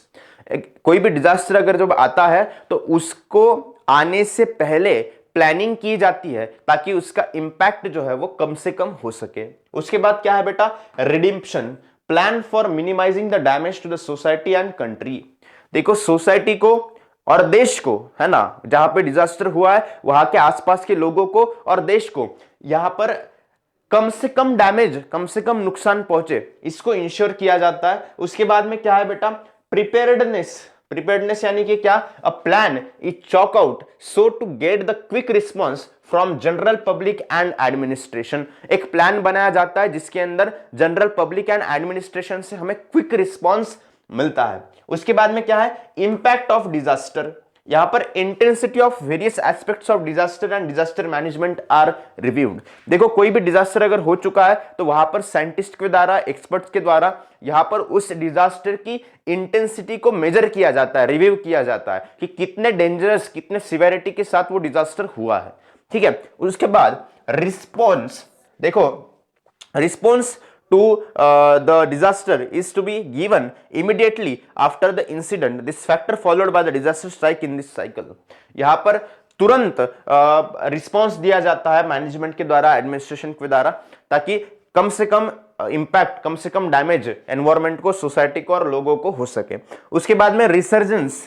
Resurgence क्या है बेटा? Resurgence is an important link between emergency measures and national progress. Resurgence क्या है? National progress and emergency measure, इन दोनों के बीच का क्या है? इंपॉर्टेंट लिंक है। ओके, उसके बाद resurrection is a stage use for the welfare and rehabilitation of the nation. Resurrection है ना, ये अलग है, रिसर्जेंस अलग है, रिसरेक्शन अलग है। ये रिसरेक्शन एक स्टेज है जिसके अंदर welfare and rehabilitation of the nation, मतलब लोगों की वेलफेयर के साथ उसके साथ साथ कंट्री की प्रोग्रेस, इन सब के बारे में यहां पर डिस्कशन होता है। ठीक है, उसके बाद क्या है बेटा? रिस्टोरेशन। क्या है? रिस्टोरेशन। रिस्टोरेशन के अंदर this is an important link between measures after disaster and national development. देखो यहां पर रिस्टोरेशन का काम बहुत ज्यादा तेजी से होना जरूरी है अगर नेशन की डेवलपमेंट अगर आपको करनी है आफ्टर द डिजास्टर। ठीक है, क्योंकि कोई भी डिजास्टर अगर होता है तो वो पर्टिकुलर जगह वो लगभग 2 या 3 साल से 5 साल से पीछे चली जाती है। आपको याद है कोविड-19 के डिजास्टर की वजह से पूरी दुनिया जो है कम से कम 20 से 25 साल पीछे चली गई। अगर वो एक इंसिडेंट 1.5-2 साल का, 2 साल 2.5 साल का जो इंसिडेंट है, डिजास्टर है, वो अगर नहीं होता तो आज हम और ज्यादा तरक्की को छू रहे होते। ठीक है, सो ऐसे चीजों को भी ध्यान में रखना पड़ता है। This step is useful for the progress of nation and rehabilitation. ये स्टेप यूजफुल है, जरूरी है नेशन के प्रोग्रेस के लिए एंड रिहेबिलिटेशन के लिए। आ गई बात समझ में? क्लियर है? यस और नो? आगे बढ़ना है। Okay, so moving to the next slide. Always remember, हमेशा आपको ध्यान में रखना है, though avoidance of natural disaster is impossible, loss out of it can be minimised. देखो किसी भी डिजास्टर को कंप्लीटली रोकना कभी भी पॉसिबल नहीं है, क्योंकि नेचुरल डिजास्टर तो हमारे हाथ में नहीं है। फ्लड कितना कब आएगा, अर्थक्वेक कब आएगा, इसका कोई अंदाजा नहीं लगा सकता है। अंदाजा लगा भी लिया तो उसको रोका नहीं जा सकता है ना। तो इसके अंदर हमें सबसे पहले ये इंश्योर करना है कि loss out it can be minimise, जितना भी लॉस हो रहा है उसको मिनिमाइज किया जाए। However man made disasters can be avoided. देखो मैनमेड डिजास्टर को हम अवॉइड कर सकते हैं, वो अपने ऊपर डिपेंड करता है। ठीक है, helping each other in the crisis of disaster is our ethical responsibility. ये काफी इंपॉर्टेंट बात है ना। क्राइसिस के दौरान जब डिजास्टर हो रहा है उस दौरान की मदद करना ये हमारी इथिकल रिस्पॉन्सिबिलिटी है, ये ह्यूमैनिटी की प्रैक्टिस है ना, ह्यूमैनिटी की प्रैक्टिस है। Okay, so moving to the next slide. देखो हाँ, यहां पर क्या है बेटा? Structure of disaster management authority. Disaster management authority किस तरीके से काम करती है, अलग अलग कौन से लेवल्स उसके अंदर रहते हैं, वो 1 बाय 1 इस फ्लो चार्ट के अंदर दिया गया है। देखो सबसे टॉप मोस्ट लेवल पे कौन है बेटा? नेशनल डिजास्टर मैनेजमेंट अथॉरिटी का चेयरमैन है। वो कौन रहता है? प्राइम मिनिस्टर रहते हैं। ठीक है, उसके बाद में क्या है? State disaster management authority chairman, वो कौन रहते हैं? उस पर्टिकुलर स्टेट के चीफ मिनिस्टर रहते हैं, है ना। इसीलिए कहीं पर भी अगर कोई हादसा होता है तो सबसे पहले वहां पर चीफ मिनिस्टर को जाना पड़ता है ना, जाते भी है बहुत सारे। सो district disaster management authority chairman कौन रहता है बेटा? उस पर्टिकुलर जिले का जो कलेक्टर है उसके पास अथॉरिटी रहती है। तालुका डिजास्टर मैनेजमेंट अथॉरिटी का चेयरमैन, है ना, तालुका डिजास्टर मैनेजमेंट अथॉरिटी जो है उसका चेयरमैन कौन रहता है बेटा? तहसीलदार रहता है। तहसीलदार यानी कि वो पूरा तालुका उसके अंडर रहता है ना। सो विलेज लेवल कमिटी जो है डिजास्टर मैनेजमेंट की छोटी सी, उसके अंदर जो चेयरमैन है वो कौन रहता है बेटा? सरपंच रहता है। आ गई बात समझ में? क्लियर है? ओके, अब विलेज लेवल कमेटी चेयरमैन को जनरल पब्लिक का क्या रहता है? सपोर्ट रहता है। ठीक है, अब ये तीनों चीजें यानी कि डिस्ट्रिक्ट डिजास्टर मैनेजमेंट अथॉरिटी, उसके बाद में taluka disaster management authority and village level committee, ये तीनों चीजें जो है वो system involve in the actual rescue and rehabilitation work. देखो ये तीन चीजें यानी कि डिस्ट्रिक्ट, तालुका और विलेज लेवल कमेटी, ये तीनों चीजें direct rehabilitation and rescue work के अंदर इन्वॉल्व रहते हैं। ठीक है, अब आप सोचोगे इनका रोल क्या है? इनको कमांड देना, इन तीन अथॉरिटी को कमांड देना, है ना। ये इसको कमांड देगा, है ना, उसके हिसाब से ये चलेगा, इसको ये कमांड देगा, है ना। तो ये पूरा इंटरडिपेंडेंट रहता है। ठीक है, यहां पर देखो अदर सोशल और प्राइवेट ऑर्गेनाइजेशंस, कोई भी अदर सोशल प्राइवेट ऑर्गेनाइजेशन है जैसे कि टाटा ट्रस्ट है, ये भी लोगों की काफी ज्यादा हेल्प करता है। तो ऐसे ऑर्गेनाइजेशन इन 3 तरीकों से लोगों की मदद करते हैं। एक तो वो कलेक्टर को कांटेक्ट करेंगे, नहीं तो चीफ मिनिस्टर को कांटेक्ट करेंगे, नहीं तो प्राइम मिनिस्टर को कांटेक्ट करेंगे, ठीक है। उसके बाद में क्या है बेटा, ऑर्गेनाइजेशन प्रोवाइडिंग प्रिकॉशनरी वार्निंग।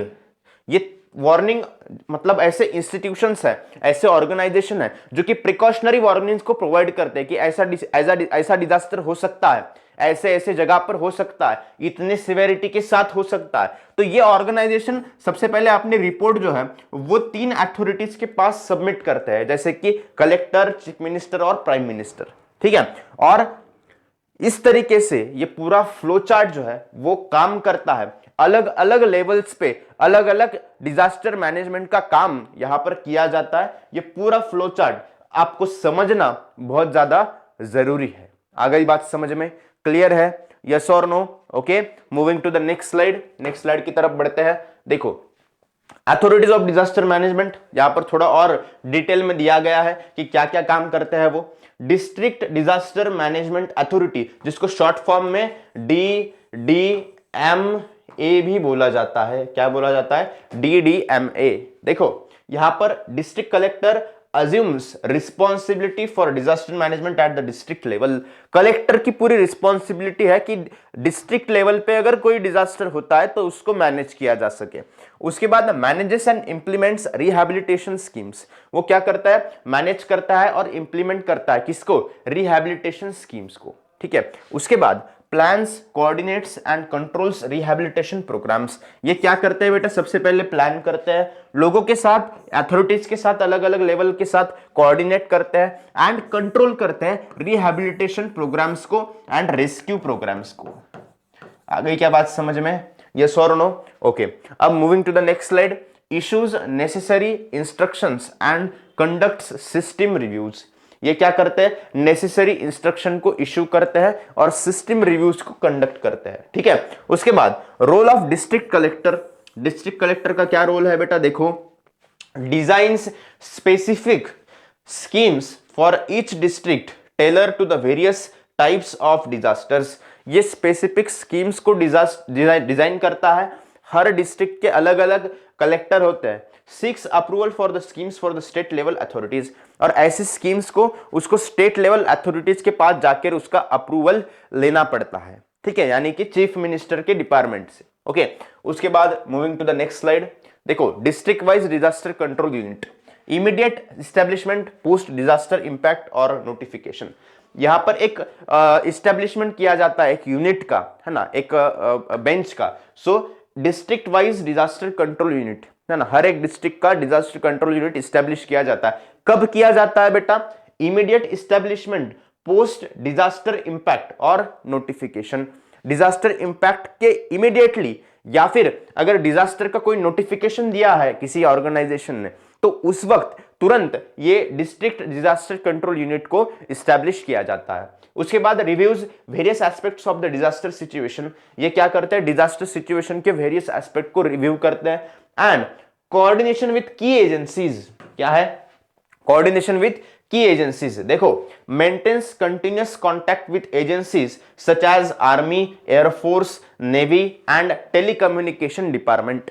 देखो, यहां पर कंटिन्यूअसली आर्मी के साथ, नेवी के साथ, है ना, उसके बाद में एयरफोर्स के साथ, टेलीकम्युनिकेशन डिपार्टमेंट के साथ कंटिन्यूअसली कांटेक्ट बनाए रखा जाता है, क्योंकि कभी भी इमरजेंसी सिचुएशन में हमें इन चारों चीजों की जरूरत पड़ सकती है। आ गई बात समझ में? क्लियर है? उसके बाद 6 assistance and coordination with paramilitary forces. Paramilitary जो ग्राउंड लेवल पे फोर्सेस रहती है, उनके साथ भी असिस्टेंट एंड कोऑर्डिनेशन बनाए रखना पड़ता है, ठीक है। उसके बाद में क्या है बेटा? कोलैबोरेशन विद वॉलंटरी ऑर्गेनाइजेशन, है ना, स्व इच्छा से अगर कोई ऑर्गेनाइजेशन काम करना चाहता है डिजास्टर मैनेजमेंट के अंदर, तो उनके साथ भी कोऑर्डिनेशन बनाया जाता है। Coordinates with various voluntary organisations, engages them for assistance and support in disaster management efforts. देखो, वेरियस ऑर्गेनाइजेशन के साथ कोऑर्डिनेशन करने के बाद, वॉलंटरी ऑर्गेनाइजेशन के साथ कोऑर्डिनेट करने के बाद, उनको भी असिस्टेंट एंड सपोर्ट के लिए एंगेज किया जाता है डिजास्टर मैनेजमेंट के अंदर, ठीक है। आ गई बात समझ में? क्लियर है? ओके, यस और no? Moving to the next slide की तरफ जाते हैं। देखो, international organisation that work for disaster management, यहां पर कुछ इंटरनेशनल ऑर्गेनाइजेशन के नाम लिखे हुए हैं जो कि डिजास्टर मैनेजमेंट के लिए काम करते हैं। देखो, सबसे पहला क्या है? United Nations disaster relief organisation. उसके बाद दूसरा है United Nation centre for human settlements. उसके बाद Asian disaster reduction centre, then Asian disaster preparedness centre, then fifth one World Health Organisation WHO, जो कि आपको पता है, United Nation educational scientific and cultural organisation. United Nation का educational scientific and cultural organisation हमें यहां पर देखने को मिलता है। ठीक है, आ गई बात समझ में? Moving to the next slide. देखो, यहां पर हु डज व्हाट, है ना, कौन क्या क्या करता है ना, इसके बारे में भी हम डिस्कस करेंगे। सबसे पहले क्या है बेटा? नेशनल डिजास्टर रिस्पांस फोर्स, जिसको हम NDRF भी कहते हैं। क्या बोलते हैं बेटा इसको? NDRF, जो कि इसका शॉर्ट फॉर्म है। ठीक है, ये कब इस्टेब्लिश हुआ था बेटा? Establish under the disaster management act 2005, जो कि मैंने आपको पहले ही बताया। डिजास्टर मैनेजमेंट एक्ट 2005 के अंदर इसको इस्टेब्लिश किया गया था, NDRF को। उसके अंदर operates with divisions in the army, totalling 12 divisions nation wide. ये आर्मी डिवीजन के साथ ऑपरेट करता है और इसके पूरे नेशन में, पूरे कंट्री में, इंडिया में, पूरे भारत में लगभग 12 डिविजन्स हमें देखने को मिलते हैं। Then headquartered in Delhi, functions across the country in collaboration with the army. इसका हेडक्वार्टर कहां पर है? दिल्ली में है, और ये आर्मी के साथ कोऑर्डिनेट करके काम करते हैं। ठीक है, बात क्लियर है? ओके। उसके बाद क्या है बेटा? Operational structure. क्या है? Operational structure. In Maharashtra NDRF operates through the state reserve police force. Maharashtra के अंदर NDRF जो है वो स्टेट रिजर्व पुलिस फोर्स के साथ ऑपरेट करती है ना। स्टेट रिजर्व पुलिस फोर्स का भी उसके अंदर इन्वॉल्वमेंट रहता है। देन क्या करते हैं ये? Engages in the rescue operations during various disasters. Rescue operations के अंदर इन्वॉल्व रहते हैं लोगों की मदद करने के लिए, सच एज साइक्लोन्स जैसी चीजें, Cliff sliding and building collapses, है ना। बिल्डिंग अगर ढह जाती है तो उस वक्त भी ये NDRF जो है वो यहाँ पर पुलिस के साथ कोऑर्डिनेट करके काम करता है। बात क्लियर है? यस और नो? Then impactful contribution. क्या है? Impactful contribution. देखो, personal from NDRF plays a significant role in disaster rescue efforts. देखो, यहां पर NDRF जो है वो एक सिग्निफिकेंट रोल प्ले करता है डिजास्टर रेस्क्यू एफर्ट्स के अंदर। Then contributes substantially in the Maharashtra and nationwide in the various disaster scenarios. इनका कंट्रीब्यूशन महाराष्ट्र के अंदर और नेशन वाइड पूरे भारत के अंदर हमें काफी बड़े पैमाने पर देखने को मिलता है। और इनकी एक ऑफिशियल वेबसाइट भी है जहां पर जाकर आप विजिट कर सकते हो, www.ndrf.government.in, है ना, gov.in। ओके, इसके ऊपर जाके आप विजिट करके देख सकते हो और भी इंफॉर्मेशन इनके बारे में आप सर्च कर सकते हो। Okay, so moving to the next slide की तरफ बढ़ते हैं। देखो, लेवरेजिंग फर्स्ट एड नॉलेज। यहां पर क्या है? फर्स्ट एड नॉलेज को लेवरेज करना है। कैसे? सबसे पहले हेडलाइन क्या है? First aid and emergency action. किसी भी कंडीशन में, किसी भी डिजास्टर में सबसे पहली बात यह है कि वहां पर मेडिकल हेल्प होना जरूरी है, यानी कि वहां पर फर्स्ट एड लोगों को प्रोवाइड करना जरूरी है। So applying a learn first aid techniques from the earlier classes to assist injured individuals during the disasters. अब आपने सोचा होगा, आपने पहले क्लासेस में पढ़ा भी होगा कि इमीडिएटली फर्स्ट एड किस तरीके से लोगों को दिया जाता है। Then providing immediate help to classmates or people in the vicinity facing injury। Okay, so यहां पर इमीडिएट हेल्प आपके क्लासमेट को प्रोवाइड करना जरूरी है जो भी इंजुरी फेस कर रहे हैं उनको। ठीक है, उसके बाद में क्या है बेटा? Awareness and prevention. क्या है? Awareness and prevention. देखो, यहां पर emphasising the importance of being aware and proactive to prevent disaster. आपका अगर अवेयरनेस अच्छा है, आपको सभी चीजों के बारे में पता है, और अवेयर होने के लिए ही यहां पर इस चैप्टर को आपकी सिलेबस में यहां पर रखा गया है। ठीक है, so utilising symbols for hazard identification to avoid potential mishaps. देखो, हजार्ड को अवॉइड करना है, पोटेंशियल मिसहैप्स को अवॉइड करना है। उसके बाद में personal accountability acknowledging that the personal unawareness can lead to disaster, है ना। खुद अगर हम अवेयर नहीं है, पर्सनली अगर अवेयर नहीं है, तो यहां पर डिजास्टर होने के चांसेस बहुत ज्यादा बढ़ जाते हैं, ठीक है। नेक्स्ट क्या है, encouraging the use of symbols to enhance the vigilance and avoid the accidents in our surrounding.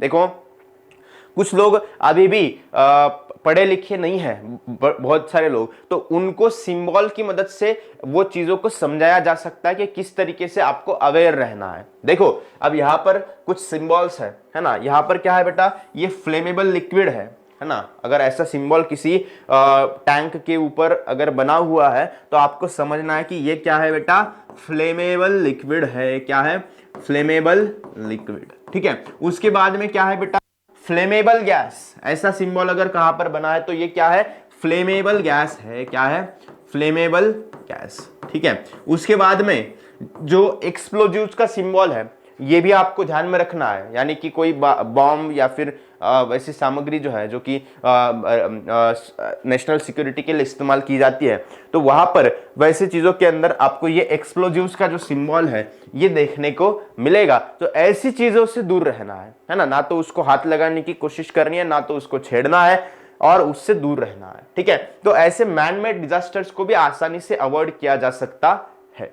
Okay, so moving to the next slide. देखो वेरियस डिजास्टर, डिजास्टर ए में आपको क्या दिख रहा है बेटा, यहां पर अर्थक्वेक आने की वजह से रोड एंड बिल्डिंग को क्रैक आ चुके हैं। यहां पर जो है वो घर को आग लग चुकी है। यहां पर स्नेक बाइट हो रहा है, ठीक है ना। तो स्नेक बाइट के बारे में भी हमने डिस्कस किया था पहले ही कि किसी भी पर्सन को अगर स्नेक बाइट होता है तो उसको सबसे पहले हड़बड़ाना नहीं है, सबसे पहले ये कोशिश करनी है कि उस सांप को कैसा दिखता था ये उसके माइंड में होना चाहिए, ताकि जब हॉस्पिटल में पहुंचे तो उस वक्त डॉक्टर को पता चले कि कौन सा एंटीटोड उसको देना है ना। उसके साथ साथ आपको ज्यादा हड़बड़ाना नहीं, ज्यादा डरना नहीं है, क्योंकि डर के मारे ही बहुत सारे लोग अपनी जान गंवा बैठते हैं, है ना। क्योंकि भारत में लगभग 5 से 10% ही स्पेसीज ऐसी है स्नेक की जो कि एक्चुअल में जहरीली है और जिससे आपकी जान जा सकती है, जिसके अंदर सबसे मेन जो है वो किंग कोबरा है ना। तो यहाँ पर आपको जितना हो सके उतना शांत रहना है।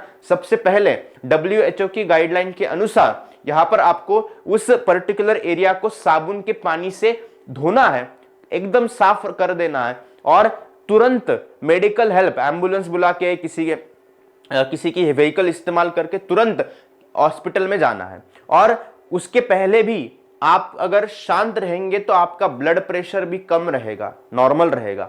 और ब्लड प्रेशर नॉर्मल है तो जहर इतना तेजी से नहीं फैलेगा। अगर आप बहुत ज्यादा हड़बड़ा जाते हो, बहुत ज्यादा डर जाते हो, तो ब्लड प्रेशर तो बढ़ेगा ही, उसके साथ साथ जहर जो आपके बॉडी में सांप ने छोड़ा है वो भी आपके बॉडी में तेजी से फैलने लगेगा। आ गई बात समझ में? इसलिए आपको ध्यान में रखना है कि शांत रहना है। सबसे पहले उस पर्टिकुलर जहां पे बाइट हुआ है वहां पर रगड़ रगड़ के साबुन के पानी से उसको क्लीन कर देना है, और तुरंत हो सके तो जितना हो सके उतना फास्ट डॉक्टर के पास हॉस्पिटल के अंदर आपको पहुंचना है। आ गई बात समझ में? क्लियर है? यस और no? Okay, moving to the next slide. यहां पर वेरियस एक्टिविटीज है। अगर कोई पर्सन को इंजरी हुई है, कोई मतलब ऐसे वीकनेस आया है, तो उसको आप इस तरीके से भी उठाकर लेकर जा सकते हो, है ना। उसके बाद ऐसे भी उसको उठाकर आप मेडिकल हेल्प के लिए लेकर जा सकते हो, इस तरीके से भी लेकर जा सकते हो, है ना। कंधे पे उल्टा उसको लेकर भी जा सकते हो, या फिर अगर वो खड़ा होने की कंडीशन में है तो उसको वैसे भी आप लेकर जाके मेडिकल हेल्प उसको पहुंचा सकते हो, ठीक है। सो ये सभी चीजों को, ये पोस्टर को आपको ध्यान में रखना है। अब यहाँ पर ऑब्जेक्टिव्स ऑफ फर्स्ट एड क्या है, मतलब फर्स्ट एड क्यों हमें करना चाहिए, है ना, क्यों, क्या जरूरत है उसकी। देखो यहाँ पर सबसे पहला है टू गिव ट्रीटमेंट इमीडिएटली, है ना। वहां पर उस पेशेंट को इमीडिएटली ट्रीटमेंट पहुंचानी है ताकि उसको जो फ्यूचर में ज्यादा इंजरी बढ़ने के चांसेस है वो कम हो सके, ठीक है। उसके बाद क्या है, रिलीविंग द पेन, उसका पेन थोड़ा बहुत कम हो जाएगा इमीडिएटली जो उसको दर्द हो रहा है। To provide safety and security to victims, जो भी विक्टिम है उनको सेफ्टी एंड सिक्योरिटी प्रोवाइड करना है। उसके बाद attempt to improve the condition, उसकी कंडीशन इंप्रूव हो सकती है तो करनी है, जब तक हॉस्पिटल में नहीं पहुंच जाते तब तक। उसके बाद transporting the victims safely and with care to hospitals, victims को सेफली केयर के साथ हॉस्पिटल में ट्रांसपोर्ट करना उसके बाद में क्या है, सेविंग लाइव्स, है ना, उसकी जान को बचाने की कोशिश करना, यह भी एक ऑब्जेक्टिव है फर्स्ट एड का। उसके बाद preventing deterioration of condition of victims of disaster. देखो उसकी कंडीशन ऑलरेडी इंजरी की वजह से विक्टिम जो है उसकी कंडीशन खराब है, लेकिन उसको और खराब होने से रोकना है, इसलिए उसको फर्स्ट एड देने की जरूरत है। उसके बाद क्या है, to give a medical help to the victim till the doctor arrives. जब तक डॉक्टर नहीं आ जाते तब तक उस विक्टिम को मेडिकल हेल्प देने की कोशिश आपको करनी है। ठीक है, आ गई बात समझ में? Okay, so moving to the next slide, next slide की तरफ जाते हैं।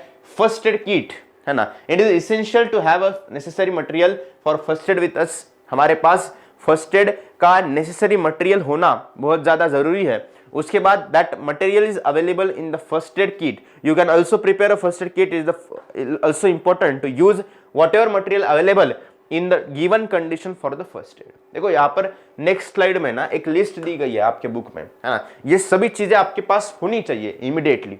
तो इसमें से अगर थोड़ी बहुत 4-5 चीजें अगर मिसिंग भी है तो भी चल जाता है, तो लेकिन जितना हो सके, जितना आपके पास अवेलेबल है ये फर्स्ट एड किट के अंदर की चीजें, उतनों का इस्तेमाल करके उस पर्सन को आपको मेडिकल हेल्प फर्स्ट एड उसको करना है।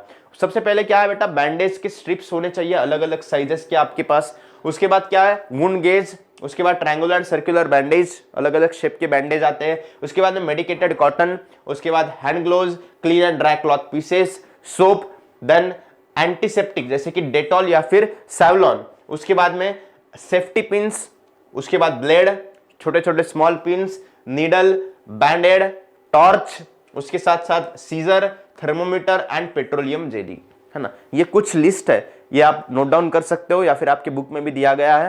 तो ये आपको आपके साथ में मेडिकल फर्स्ट एड प्रोवाइड करने के लिए रखने हैं। ठीक है, उसके बाद moving to the next slide. देखो यहां पर मॉक ड्रिल यानी कि क्या चीज है ना। मॉक ड्रिल यानी कि आप मॉक टेस्ट देते हो, है ना, मॉक इंटरव्यू देते हो, है ना। तो यहां पर मॉक ड्रिल क्या चीज है, वन बाय वन देखेंगे पॉइंट्स में क्या लिखा है। It is a practice to check the preparedness of facing the disaster as early as possible. Mock drill यानी कि क्या है, डिजास्टर को फेस करने के लिए किए जाने वाली प्रैक्टिस है, यानी कि डिजास्टर होने के पहले प्रिपरेशन कैसा है इसको टेस्ट करने की एक प्रैक्टिस है। ये इसको क्या बोला जाता है बेटा, मॉक ड्रिल बोला जाता है। जैसे कि अभी आप प्रीलिम्स दे रहे होंगे, है ना, एसएससी बोर्ड की एग्जाम आपकी नजदीक है, 8-15 दिन पे बाकी है, उस वक्त आप प्रीलिम्स दे रहे होंगे। तो प्रीलिम्स क्या है, ये चेक करने का एक माध्यम है कि आपका एसएससी का प्रिपरेशन कितना हुआ है ना। तो वैसे ही यहां पर मॉक ड्रिल किया जाता है ये चेक करने के लिए कि हमारे पास जो रिजर्व फोर्स है वो कितनी प्रिपेयर है, कोई भी डिजास्टर अगर अचानक से वहां पर होता है तो। आ गई बात समझ में, क्लियर है? सो वर्चुअल और apparent situation of disaster is created to check the reaction time for any type of disaster. यहां पर वर्चुअल सिचुएशन, अपेरेंट सिचुएशन मतलब जैसे एक्चुअल में डिजास्टर होने के बाद जैसे सिचुएशन होने वाली है वैसे सिचुएशन को क्रिएट किया जाता है और उस पर्टिकुलर रेस्क्यू ऑपरेशन को प्रैक्टिस किया जाता है। ठीक है, so train personnel observe their responsibilities to check execution of a plan design for disaster redressal. देखो यहां पर ट्रेन पर्सनल जो है वो चेक करते हैं कि जो प्लान बनाया गया है क्या वो सफिशिएंट है ऐसे डिजास्टर के कंडीशन में। उसके बाद क्या है, this help to check the efficacy of the system prepared for disaster redressal. System की एफिशिएंसी को चेक करने के लिए भी इसको किया जाता है। Mock drill is arrange on disaster of fire in various schools by the firefighters. Firefighters का मॉक ड्रिल जो है वो भी अरेंज किया जाता है। मतलब ऐसे अज्यूम किया जाता है कि स्कूल में आग लगी है और उस वक्त फायर ब्रिगेड के लोग, उसके बाद में और कुछ फोर्सेस वहां पर आते हैं और उसको प्रैक्टिस करते हैं। ऐसा आपने आपके स्कूल में या फिर आपके आस पड़ोस के कोई स्कूल में देखा होगा। Okay, so it includes the demonstration like the extinguishing the fire. वो आपको भी बताते हैं कि फायर एक्सटिंग्विश कैसे करना है। Rescuing the people trapped at the higher floor of the building. किसी चौथे, पांचवे, छठे मंजिल पे अगर कोई पर्सन वहां पर अटका हुआ है ना फायर की वजह से, तो उसको कैसे रेस्क्यू किया जा सकता है। Rescuing the persons which clothing have catch the Fyers. देखो ऐसे पर्सन को रेस्क्यू करना जिनकी क्लॉथिंग जो है वो फायर को पकड़ चुकी है ना, वो भी काफी रिस्की बन जाता है क्योंकि रेस्क्यू करने वाला भी जल सकता है ना। So such activities are also arrange by the police force and voluntary organisation. ऐसे एक्टिविटीज को पुलिस फोर्स के द्वारा और वॉलंटरी ऑर्गेनाइजेशन के द्वारा अरेंज किया जाता है। ठीक है, so moving to the last slide, objectives of mock drill. Mock drill के क्या क्या ऑब्जेक्टिव्स है, देखो यहां पर evaluating the response to the disaster, disaster के अराउंड जो रिस्पॉन्स है उसको इवैल्यूएट करना है। Improving the coordination between various departments of disaster control, देखो अलग अलग जो डिजास्टर कंट्रोल के डिपार्टमेंट इन्वॉल्व है उनके बीच में कोऑर्डिनेशन को इंप्रूव करना। आइडेंटिफिकेशन ऑफ ओवन एबिलिटीज, मतलब खुद वो फोर्सेस जो है, वो जो एडमिनिस्ट्रेशन जो है वो किस तरीके से काम कर सकता है, कितनी एबिलिटी के साथ काम कर सकता है, वो है improving the ability of quick response to the disaster.